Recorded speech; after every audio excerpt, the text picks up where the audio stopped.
जंग के बाद से, जहां पर जेक सुली ने पेंडोरा के सभी एलियन यानी कि नावी लोगों के साथ मिलकर इंसानों को युद्ध में हरा दिया और उन्हें पेंडोरा को छोड़कर चले जाने पर मजबूर कर दिया। लेकिन उन्होंने कुछ अच्छे इंसानों को, जो कि नावी लोगों की तरफ थे, उन्हें अपने साथ ही पेंडोरा में रहने दिया। अब धीरे धीरे समय बीतता गया और जेक और नेट्री के 3 बच्चे हो गए। उन्होंने पहले बेटे का नाम नटेयम, दूसरे बेटे का नाम लोआक और तीसरी बेटी का नाम टू रखा। इसके साथ ही जेक को अपनी दोस्त डॉक्टर ग्रेस, जो कि मर चुकी थी, उसके अवतार से पैदा हुई एक बच्ची भी मिली, जिसे उसने अपनी बेटी के रूप में स्वीकार किया और उसका नाम किरी रखा। इसके अलावा उसने एक और छोटे इंसानी बच्चे को भी गोद लिया, जो छोटा होने की वजह से स्लीपिंग चैम्बर में नहीं आ पाया था, जिससे वो उसी प्लेनेट में रह गया था। दरअसल वो उस कर्नल का बेटा था जिसे नेट्री ने मार डाला था। उन्होंने उसका नाम स्पाइडर रखा और तब से वो इंसानी बच्चा जेक के बच्चों के साथ ही रहकर बड़ा होने लगा और उन्हें ही अपना परिवार मानने लगा। लेकिन नेट्री फिर भी उसे अपने परिवार का हिस्सा नहीं मानती थी। वो उसे बाकी बुरे इंसानों की तरह ही समझती थी। पेंडोरा के सभी लोग भगवान एवा को अपनी देवी मानते थे और एवा के प्रति अपने जीवन को समर्पित करके खुशी खुशी अपना जीवन जीने लगे थे। बाकी लोगों की तरह जेक ने भी खुद ही अपने बच्चों को तीर चलाना, शिकार करना और दुश्मनों से मुकाबला करना सिखाया और वे लोग अब खुशी खुशी अपना जीवन बिता रहे थे।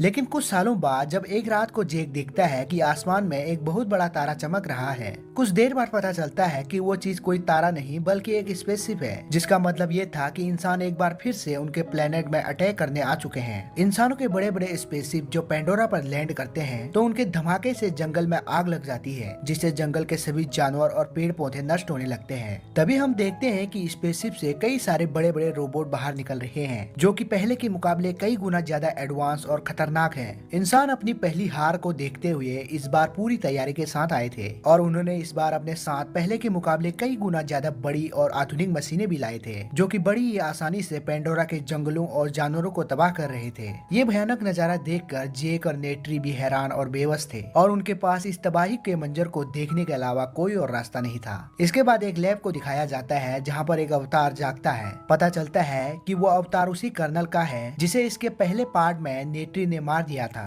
दरअसल कर्नल के मरने से पहले ही वैज्ञानिकों ने उसकी सारी मेमोरी और डीएनए को एक हाईटेक चिप में स्टोर कर लिया था और कर्नल के मरने के बाद उन्होंने उसका अवतार बनाकर उसमें सारी यादों को डाल दिया और उसका क्लोन बना दिया। इसके अलावा वैज्ञानिकों ने और कई सारे सैनिकों का भी नावी अवतार बना दिया था, जिनका मकसद था जेक सुली को पकड़ना और उनको खत्म करके अपना मकसद पूरा करना। अब सीन शिफ्ट होता है और हमें दूसरी तरफ जेक और उसके साथियों को दिखाया जाता है, जिन्होंने इंसानों के हथियार से भरे ट्रेन पर हमला कर दिया है और वो सभी ट्रेन से हथियार को लूट रहे हैं। इसी दौरान हम जेक के दोनों बेटों को देखते हैं, जो कि अब काफी बड़े हो चुके हैं। उन्हें दुश्मनों पर नजर रखने का काम दिया गया था, लेकिन वो लोग भी अपना काम छोड़कर हथियार लूटने के लिए नीचे आ जाते हैं। लेकिन तभी हवाई जहाज के एक हमले से जेक का बड़ा बेटा घायल हो जाता है, लेकिन लकीली उसे कोई चोट नहीं आई। जेक उसे उठाकर अपने घर ले आता है, जहाँ पर हम देखते हैं कि सभी नावी लोग गुफाओं के बीच छुपकर रह रहे होते हैं।